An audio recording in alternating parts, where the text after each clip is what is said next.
Bismillahirrahmanirrahim. Assalamualaikum warahmatullahi wabarakatuh.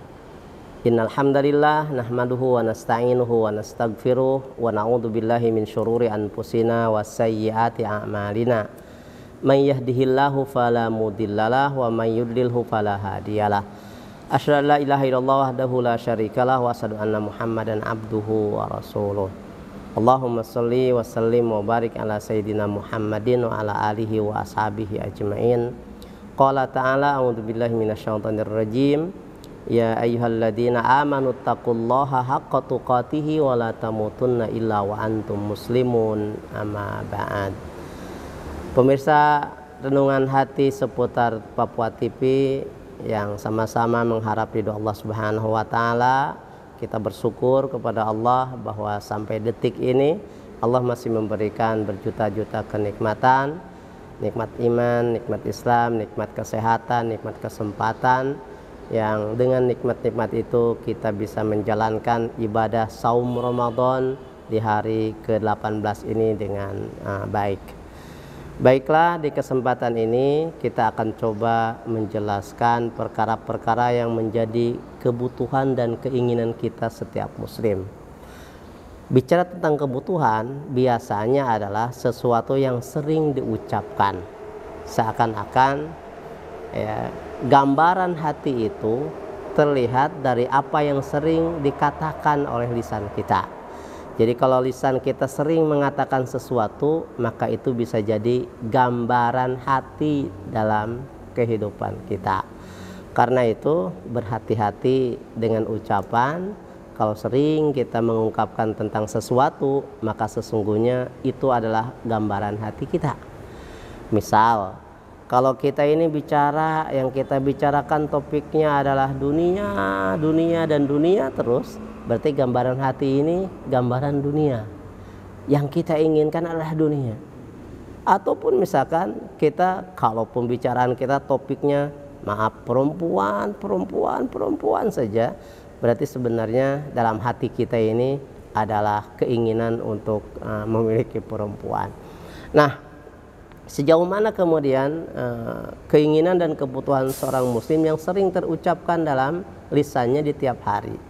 Maka kita akan bicara setidaknya ada 3 keinginan dan kebutuhan seorang muslim yang sering diucapkan baik sadar ataupun tidak sadar.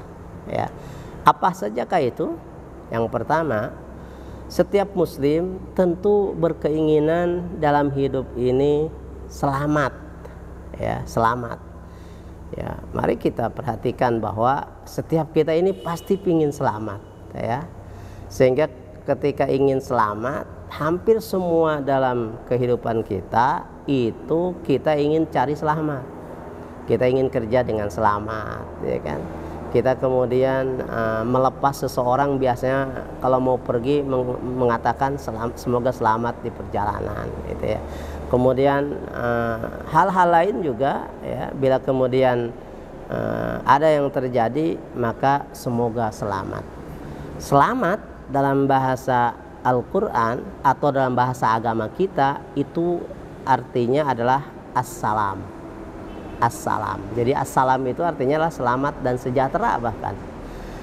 Nah, yang sebut dengan assalam, ya, tentu kita menginginkan selamat bukan hanya di dunia saja, bahkan kita menginginkan selamat itu sampai ke akhirat. Jadi kalau begitu, keinginan kita tentang selamat ini menjadi luar biasa. Bahkan sebelum apapun kita minta selamat dulu, ya.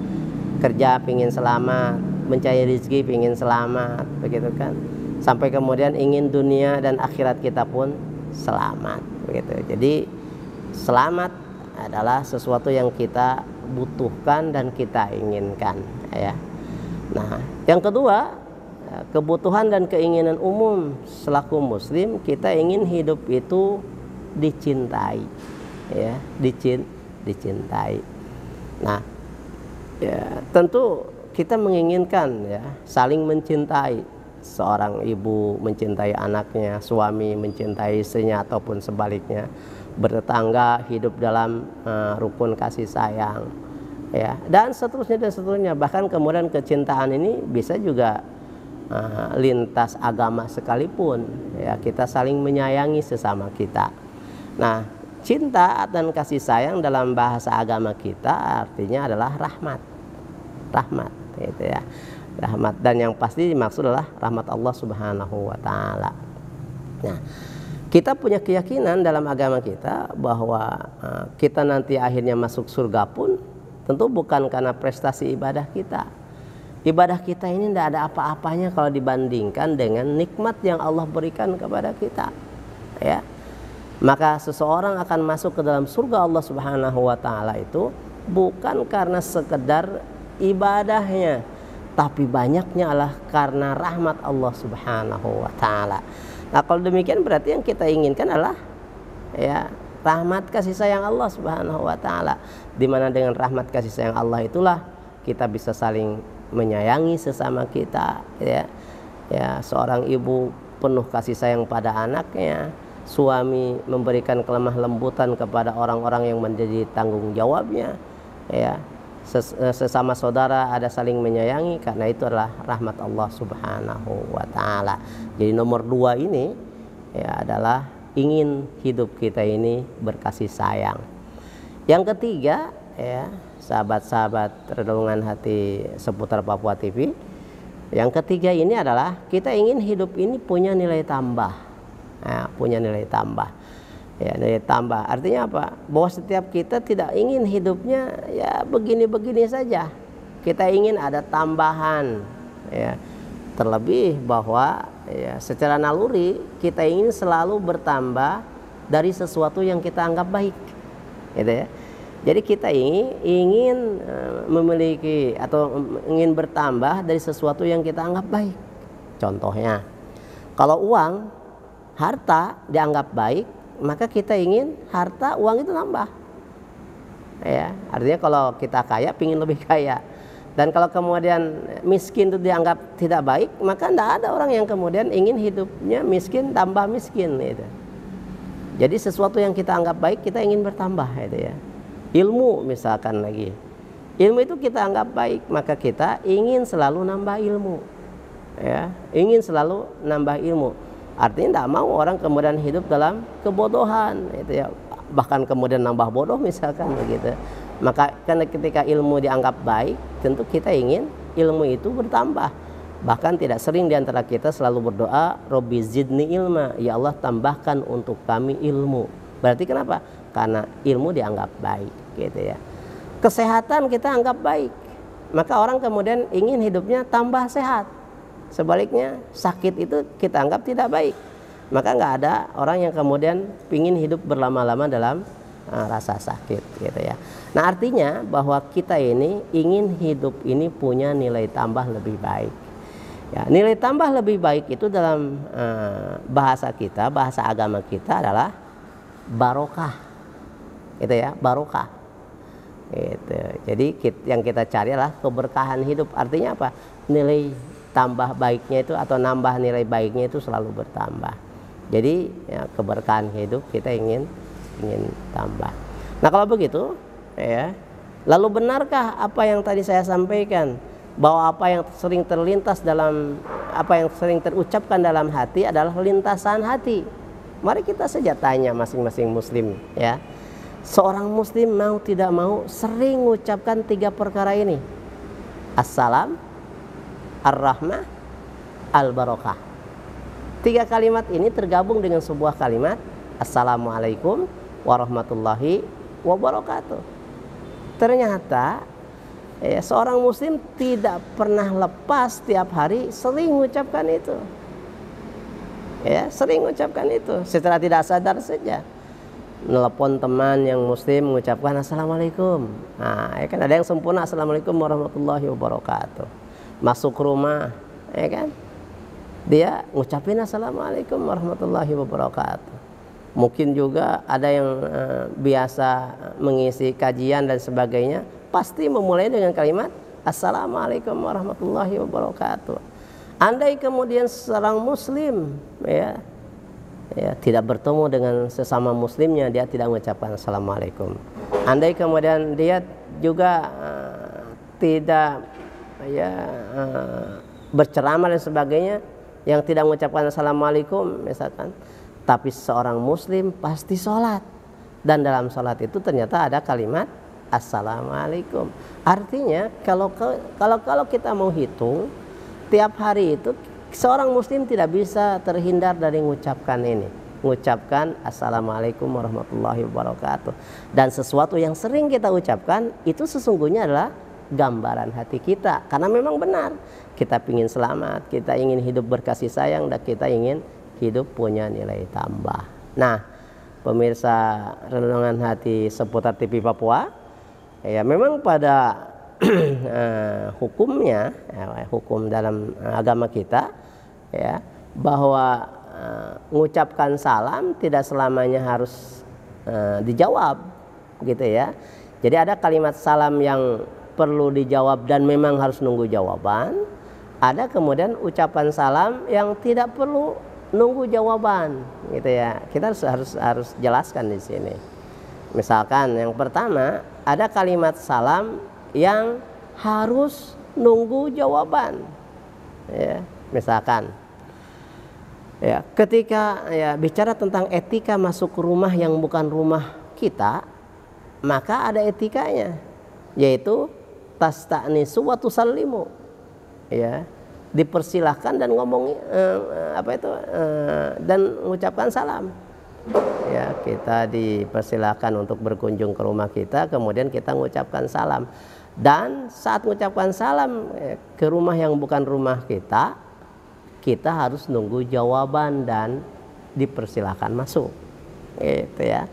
Jadi kalau masuk bertamu assalamualaikum, ya, kalau nggak ada jawaban tunggu dulu, jangan langsung masuk, ya. Salam kedua assalamualaikum, kalau ternyata nggak ada jawaban juga tunggu sampai 3 assalamualaikum. Kalau kemudian setelah salam ketiga tidak ada jawaban, ternyata kita diperintahkan untuk balik lagi, tidak boleh dobrak rumah orang, gitu ya.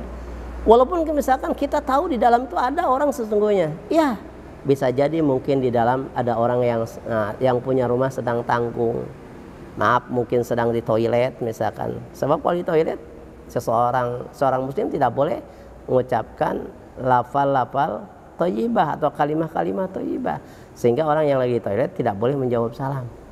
Atau mungkin lagi di dapur yang tidak kedengaran suara salam tetangganya yang mau berkunjung, ya, sehingga kemudian dia tidak sempat menjawab salam. Intinya adalah etika kita masuk rumah yang bukan rumah kita itu harus mengucapkan salam, dan dipastikan salamnya harus mendapatkan jawaban, bahkan dipersilahkan masuk. Yang kedua, ya, ketika kita saling bertemu, maka kita saling bertemu itu harus mengucapkan salam dan harus dijawab. Ya, idza laqitahu fasallim alaih, dalam hadis itu begitu. Bila saling ketemu seorang muslim, maka salah satunya harus mengucapkan salam. Nah, yang ngucapin salam sunnah hukumnya, tetapi yang diberikan salam wajib hukumnya menjawab. Nah, berarti saling ngucapin salam, begitu ya. Yang ketiga adalah, ya, salam yang harus dijawab itulah ketika kita mendapat titipan salam, ya. Mungkin di antara kita bertemu dengan teman dan ternyata teman kita bertemu teman kita di tempat lain, gitu ya. Ya katanya nih, kita ketemu si Fulan, ya, beliau mengucapkan salam kepada Bapak. Gimana jawabannya? Jawabannya bukan yaudah salam lagi dah, bukan begitu ya, bukan. Tetapi ketika kita diucapkan salam atau dititipi salam oleh saudara kita, maka etika menjawabnya adalah alaika wa alaihis salam, untukmu dan untuk dia semoga keselamatan. Masya Allah. Jadi jamaah sekalian, ya, jadi ternyata yang pertama salam itu harus nunggu jawaban. Yang kedua, ada salam yang kita ucapkan dan kita tidak perlu nunggu jawaban. Mana saja Habib nih? Yang pertama adalah salamnya imam mengakhiri sholat. Gitu kan, kita saat berjamaah nih, saat berjamaah.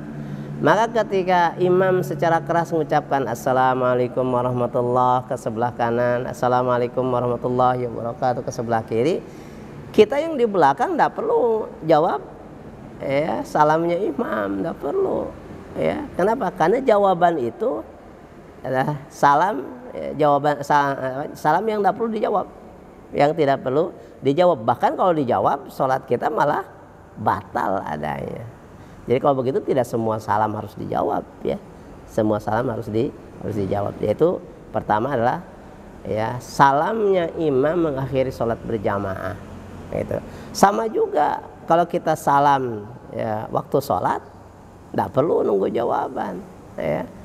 Ya, baik kalau posisi kita sholatnya berjamaah ataupun jadi imam ataupun kita sholatnya munfarid sendirian ataupun jadi makmum, maka salam kita tidak perlu nunggu jawaban dari sebelah kiri kanan kita.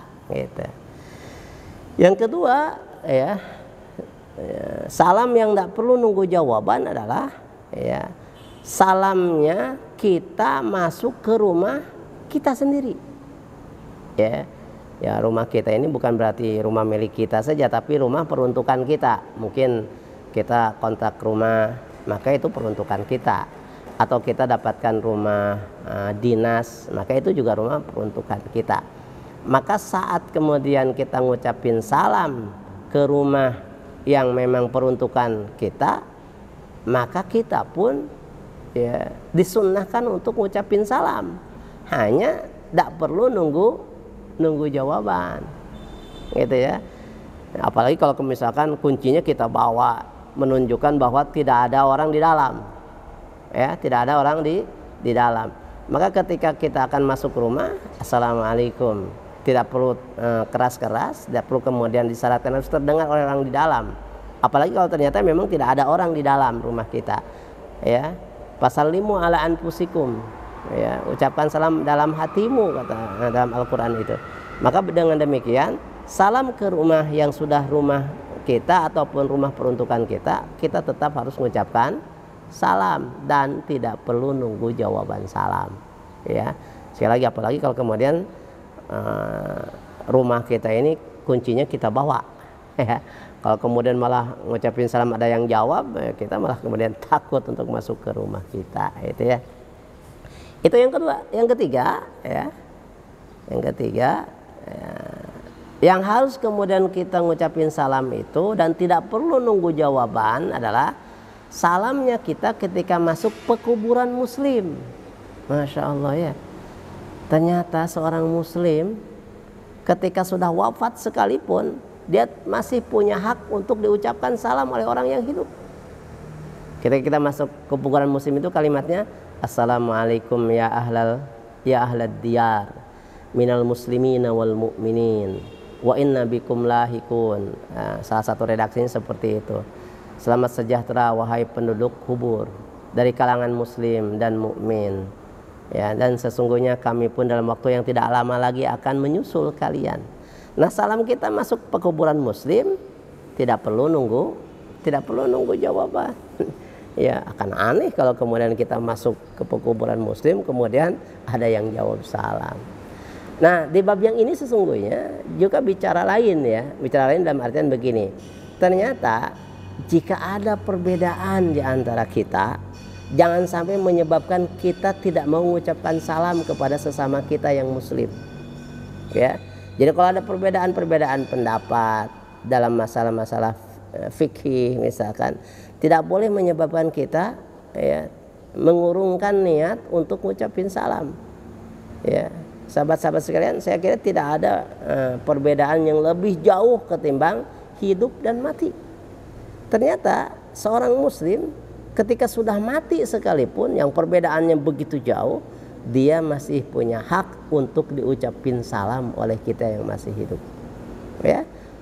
Oleh karena itu ya kita harus tetap mengucapin salam, apalagi kalau kita masih sama-sama hidup di dunia ini. Baik, demikianlah pertemuan kita para pemirsa Renungan Hati seputar Papua TV. Saya Abdul Karim, Ketua IKADI Kabupaten Mimika, mengucapkan Assalamualaikum warahmatullahi wabarakatuh.